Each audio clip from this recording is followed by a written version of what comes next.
ये आज की जो प्रेस कॉन्फ्रेंस के लिए एक बिट कॉल की गई थी, तो इसको कॉल करने का मतलब ये था कि आप जान रहे होंगे कि जैसे जम्मू कश्मीर में असेंबली इलेक्शन होने को जा रहे हैं,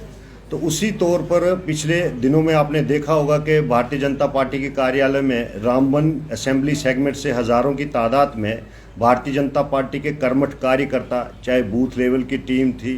या जो पन्ना प्रमुख थे या जो ओहदेदार थे, उनके अलावा जो लॉयर्स एसोसिएशन से रिलेटेड थे,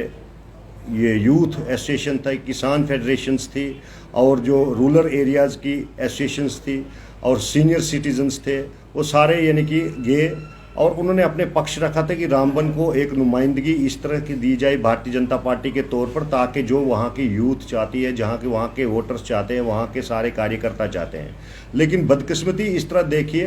कि जिस किस्म से जो मैंडेट बांटे गए हैं, तो ये कहीं भी जनता को एक्सेप्टेबल नहीं होगा। तो अभी आपने देखा होगा कि जो मैंडेट भारतीय जनता पार्टी का दिया गया है, यहाँ एक इस हिसाब से दिया गया है कि जो क्लियरली लोगों की विशेष और लोगों की उम्मीद के मुताबिक नहीं था। मान लीजिए अगर मैं कॉन्फिडेंट नहीं था, क्या रामबन जिला में ऐसा भी कोई भी भारतीय जनता पार्टी का ओहदेदार या कार्यकर्ता नहीं था जिसको मैंडेट दिया जाता, और जिस कार्यकर्ता को मैंडेट मिलता पार्टी का, तो पार्टी के तौर पर जीता। लिहाजा जब मैंडेट पार्टी के तौर पर यानी कि नहीं लग रहा है और उस हिसाब से नहीं फिट बैठ रहा है, तो आला कमान को गुमराह करने वाले व्यक्ति, हमें पता है कि वो कौन सा एक व्यक्ति है, और एक या दो व्यक्ति हैं जिन्होंने आला हाईकमान को गुमराह किया और मैंडेट दिया। ये तो चलो पार्टी का एक उनका इंटरनल मैटर है कि जिसको दें। तो लिहाजा जो मैं पिछले 3 time CN district vice president भी रहा, गांव भी गए, ऐसा कौन सा गांव, ऐसा कौन सा घर नहीं है जहां तक हमने भारतीय जनता पार्टी के लिए प्रचार नहीं किया। और डॉक्टर जितेंद्र को जिताने के लिए हमने जो सक्षम प्रयास किए थे, ये कोई भी छुपा नहीं सकता है। तो इन तमाम बातों को मद्देनजर रखते हुए और लोगों की एक भावनाओं के प्रति सहानुभूति रखते हुए और लोगों की उम्मीदों के मुताबिक जिस किस्म का दबाव आज पूरे दिन आपने देखा होगा, हज़ारों की संख्या में लोग इधर घरों में मेरे पहुंच रहे थे, और उनकी एक ही मंशा है कि आप कल जाइए और अपना इंडिपेंडेंट कैंडिडेट के तौर पर रामबन असेंबली सेगमेंट से फार्म भरिए। तो कल इसी आह्वान किया गया है कि भारतीय जनता पार्टी के मैं अपने हर एक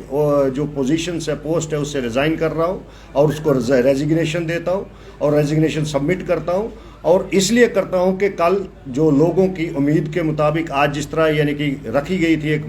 एक सभा बुलाई गई थी पूरे रामबन असेंबली सेगमेंट्स के, जहां से हर कोने कोने से लोग आए थे, तो ये पूरा क्लियर हो गया कि उन्होंने एक रेजोल्यूशन पास करके मेरे को सौंपा कि आप इलेक्शन लड़िए एज ए आज़ाद उम्मीदवार के तौर पर, इंडिपेंडेंट कैंडिडेट के तौर पर। तो उन्हीं की भावनाओं के लिए, लोगों के लिए मेरा जीवन अर्पित पहले भी था, आज भी है, आगे भी रहेगा। तो लिहाजा इसको हम पूरा करते हुए कल सुबह 9 बजे इधर आप देखेंगे कि जनसैलाब उमड़ेगा। यहाँ इनको भारतीय जनता पार्टी के जिस प्रत्याशी को टिकट दी गई उसकी जमानत जब्त सुनिश्चित है। आप मान लीजिए, सर्वे कर लीजिए, लोगों से पूछ लीजिए, और भारतीय जनता पार्टी और नरेंद्र भाई मोदी जी के सपने को चकनाचूर करने में जिन लोगों ने अपनी भूमिका निभाई है, वो आप जग जाहिर है। कोने कोने से एक एक वोटर से पूछिए कि क्या ये मैंडेट ठीक है या नहीं है। ये उनका आंतरिक मामला बन जाता है, क्योंकि अब जो जनता का डिसीजन है और जनता के तौर पर अगर उन मेरे को इतना कंपेल कर रहे हैं, अगर मैं छुपा रहूं तो लोग कहेंगे कि ये कैसा बेखबर नेता हमारा था,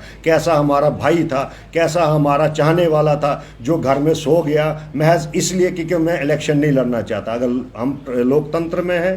पार्टी में थे और अब सियासी तौर पर लोगों की खिदमत करते हैं, तो इसलिए सुनिश्चित तौर पे हम अपनी जीत सुनिश्चित समझते हैं और अपनी जीत को प्रबल दावेदारी के साथ आगे बढ़ाते हुए भारी अक्सरियत से यहाँ जनता का समर्थन और जनता का जिस तरह से प्यार मिल रहा है, चाहे वो महिलाएं हैं, युवा हों, नौजवानों के साथ साथ बुजुर्ग हों, और सबका, समाज के हर एक वर्ग का जो प्यार मिल रहा है, निसंदेह मैंने अपने आप को कभी भी इस काबिल नहीं समझा था। मैंने नहीं सोचा था कि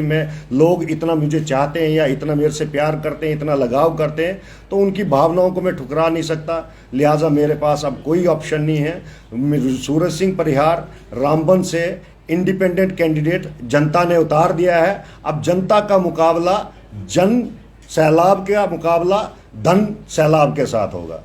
देखिए, बड़ी विचित्र बात है कि पार्टी के कार्यकर्ता जम्मू पहुंचे और पार्टी कार्यालय के बाहर ये गुहार लगाएं कि नरेंद्र मोदी जिंदाबाद, श्यामा प्रसाद मुखर्जी अमर रहे, भारतीय जनता पार्टी जिंदाबाद, और उनके लिए दरवाजे बंद कर दिए जाए और कोई भी नेता बाहर आके या उनको एक गिलास पानी तक नहीं पिलाए। 2,500 लोग यहाँ गांव से अगर भारतीय जनता पार्टी के कार्यालय में इस करोड़ों की बिल्डिंग के बाहर पहुंचता है, अगर उनको एक गिलास पानी तक नहीं पहुंचता है तो 30-30 40-40 साल वो पार्टी के लिए काम करते रहे तो किसके लिए करते रहे आखिर? उस दिन के लिए कि जब उनको जरूरत पड़े अपनी बात रखने के लिए और उनके दरवाजे बंद कर दिए जाएं। और नेता इस किस्म के बात करें कि 2500 व्यक्तियों के कहने से टिकट नहीं मिलती है। आप टिकट किसी को भी दे दीजिए, लेकिन आपकी वो बात निसंदेह ही लोगों के दिलों में गई, जिसके कारण पूरा जम्मू और चुनाव वैली में आक्रोश है। आप सपना जम्मू कश्मीर की में हुकूमत बनाने के लिए देख रहे थे, आप ये देखिए कहां कहां भारतीय जनता पार्टी की जमानत जब्त होगी, क्योंकि जिस किस्म का वो सिलेक्शन कर रहे हैं कैंडिडेट का, ये जनता की भावनाओं के विपरीत है। पार्टी का जो कैडर है उसके विपरीत है। यहां कौन सा एक पैरामीटर उनने रखा होगा भगवान ही जानता है। वो पैरामीटर उनको मुबारक, लेकिन जनता की आवाज के साथ सूरज सिंह आज भी खड़ा था, पहले भी खड़ा था और अपने सांस अपने जीवन के अंतिम क्षण तक खड़ा रहेगा और उनके लिए कार्य करता रहेगा। एक बात मुझे और विचित्र रखी, जब मैंने बड़े बड़े ओहदेदार, उनका भी हम खुलासा करेंगे, जब मैंने उनसे निवेदन किया कि रामबन के दूर दराज एरिया से लोग आए हुए, 2,500 से ज़्यादा लोग आपके यहाँ पर आए हैं, अपना डेपुटेशंस लाए हैं, आप उन पर संज्ञान रखिए, देख लीजिए, तो उनमें से कुछ नेता यहाँ तक बाहर उनसे मिलने के लिए भी राजी नहीं हुए। और मानिए जम्मू से रात को जब वो शख्स भूखे प्यासे वहाँ तक मेरे साथ आए, उन्होंने मेरे को यहाँ से लिया अपनी बात रखने के लिए। उनके मन पर कितनी बीती होगी कि जिस भारतीय जनता पार्टी के लिए हम दिन रात कार्य करते रहे, जिस सपने को हम साकार करने के लिए रखते रहे, आज हमारी वहां ऐसी परिस्थिति उन लोगों की कर दी, उनने उन देशभक्तों की कर दी, उन जम्मू कश्मीर से प्यार करने वाले लोगों की कर दी, उन रामबन के निवासियों से, रामबन के हित को मद्देनजर रखते हुए उन लोगों का ऐसी बात और ऐसा उनका अनादर किया गया कि उनके मन में आक्रोश हुआ, जो पूरी असेंबली सेगमेंट और चुनाव रीजन में फैल गई। और उसी के मद्देनजर हुए जनसलाब ये मेरे घर की तरफ अब उमड़ने लगा कि अब कोई चारा नहीं है। ऐसी अहंकार से भरी हुई प्रतिनिधित्व को रोकने के लिए एक ऐसा भाव पैदा किया जाए ताकि भारतीय जनता पार्टी को इसलिए सबक सिखाया जा सके कि उनके साथ जो भारतीय जनता पार्टी के समय कोई बैर नहीं था, लेकिन जो सिलेक्शन करके कैंडिडेट इस किस्म के भेजे जाए, ये किसी भी किस्म के लिए रामबन जिला की या रामबन असेंबली सेगमेंट की नुमाइंदगी करने के लिए तत्पर नहीं है। उनका बैकग्राउंड आप रामबन से पूछ सकते हैं, डिगडोल से पूछ सकते हैं, पंठियाल से पूछ सकते हैं, गांव से पूछ सकते हैं, गनौद से पूछ सकते हैं, ऐदवा से पूछ सकते हैं, राजगढ़ से पूछ सकते हैं, कुमेत से पूछ सकते हैं, और पार्ली बेल्ट आप चाहे गांधरी, टंगर, बट्ठन, दुथन, परनोत, कंगा, खत्तर, क्रिया, सावनी, इसके साथ साथ सनासर और इसके साथ आप टाप, नील, छुछेतर, उन लोगों से पूछ लीजिए कि किस किस्म का शख्स है और कैसे इसको मैंडेट कैसे इसने लिया भारतीय जनता पार्टी का, और क्या क्राइटेरिया और क्या कैटेगरी देख के उसको मैंडेट दिए गए, मात्र इसलिए कि एक शख्स उसको प्यार करता है, मोहब्बत करता है। और सुनने में बड़ी बातें आई हैं, धीरे धीरे आगे आगे खोलेंगे, अगर सारे आज खोलेंगे तो बाकी बचेगा क्या। ये मेरा एक ही मैनिफेस्टो है, जो लोगों का मैनिफेस्टो, जो लोगों के दिल की बात है। अब देखिए रामबन में क्या नौजवानों के साथ अत्याचार नहीं हो रहा है, नौजवानों को कंपनियों में दर बदर करके बाहर नहीं निकाला जा रहा है, नौजवानों से 50-50 हज़ार रुपये लेकर दिहाड़ी पर नहीं लगाया जा रहा है। जिन कंपनियों को नौजवानों को पूरी सैलरी देनी थी, उनको एज ए कंट्रैक्टर का लेबरर बना के वहाँ लगा के उनकी सैलरी में से किस किस के अकाउंट में पैसे जा रहे हैं। ये दूसरा, क्या किसानों के दुखी नहीं है? आप नहीं देख रहे हैं कि गाँव में किस किस्म की परिस्थितियाँ पैदा कर दी हैं। और दूसरा देखिए कि इसके साथ ही जो मंशूर लोगों के डेवलपमेंट है, दुथन भट्ठन के स्कूलों की हालत देखिए आप, क्रिया में स्कूलों की हालत देखिए, रामबन में देखिए टीचरों के स्टाफ की कमी। आखिर कौन बात करेगा? मेरे साथ में ट्रामा हॉस्पिटल है, 2014 में बना हुआ, आज तक क्यों फंक्शनल नहीं है? वीडीजी ग्रुप जो नॉन पेड है, आखिर उनको क्यों नहीं सैलरी मिल रही है? इन मुद्दों को उठाने के लिए तो मैं बोल रहा था असेंबली में भेजो। लोग तो यही कह रहे थे कि जनता तो इन्हीं मुद्दों को देखकर बोल रही थी कि इसको असेंबली में भेजे ताकि हमारी आवाज़ रखता है।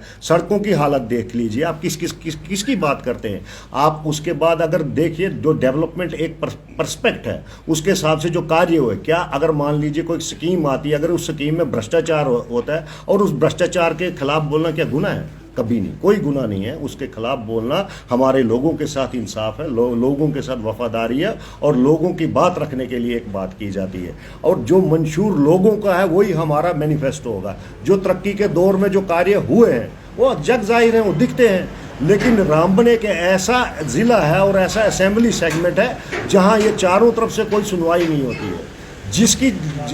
जो चाहे जहां से इस असेंबली सेगमेंट में या इस डिस्ट्रिक्ट में अपने हिसाब से इसको चला रहा है। जनता चाहती है यहाँ का ऐसा नेतृत्व हो जो उनकी बात करे, जो उनको संरक्षण दे, जो उनके हित के बारे में सोचे, जो भविष्य के बारे में सोचे, जो किसानों के बारे में सोचे, जो नौजवानों के बारे में सोचे, जो महिलाओं के बारे में सोचे, जो बुजुर्गों के बारे में सोचे, और साथ साथ ऐसा प्रतिनिधित्व मिले जो स्वच्छ हो, और स्वच्छ रूप के साथ साथ ऐसा प्रतिनिधित्व हो जो उनकी आवाज़ को आगे रखे। तो उसके लिए अगर जनता एक प्रयास कर रही है तो उस प्रयास में अगर मुझे आगे कर रही है तो मैं कभी भी इन प्रयासों से पीछे ना हूं और ना रहूंगा। तो इसी के तहत ही कल सुबह 9 बजे आप देख लीजिए कि किस तरह इधर जनसैलाब उमड़ेगा। उस वक्त भी मैं आपको दावत दूंगा, आप कवर कर लीजिएगा, लोगों से भली भांति पूछ लीजिएगा कि क्या इन सूरतों को मद्देनजर रखते हुए क्या मेरे को घर पर बैठना चाहिए या लोगों के हिसाब से आगे बढ़ के इंडिपेंडेंट फार्म भरना चाहिए। अपोजिशन पार्टी से मुझे कोई ताल्लुक वास्ता नहीं है, ना ही मैं किसी ऑफर के जहाँ से मैं आप आना चाहता हूँ, तो ना ही मैं कभी ज़िंदगी में आया हूँ। आप मेरे को भली भांति जानते होंगे कि मेरी कॉलेज लाइफ से लेके स्टूडेंट लाइफ से लेके उसके बाद यूनिवर्सिटी के लाइफ के बाद पॉलिटिकली जो भी आपके सामने जग जाहिर है। मेरा ज़िंदगी का एक ही सिद्धांत है, मुझे कभी पैसे से प्यार नहीं है, मुझे सिर्फ 2 वक्त की खाने से चाहिए। जो मेरे दरवाजे पे आए वो भी भूखा नहीं जाना चाहिए, और मेरे पास इतना ही हो कि ना मैं भी खुश रहूँ और मेरा परिवार भी खुश रहे। और मेरे में ऐसा कोई स्वार्थ नहीं है। अगर मेरे को कहीं असेंबली में पहुंचने के लिए जाना हो तो मेरे पास और भी कहीं भी किसी की भी पार्टी से जा सकता था, लेकिन जब जनता कह रही है इंडिपेंडेंट, मुझे अपना डिसीजन मेरा नहीं है। सियासी तौर पर मैंने जब भी कहा जो जनता का डिसीजन होगा वो मेरा डिसीजन, तो इसलिए जनता इंडिपेंडेंट बोल रही है तो इंडिपेंडेंट।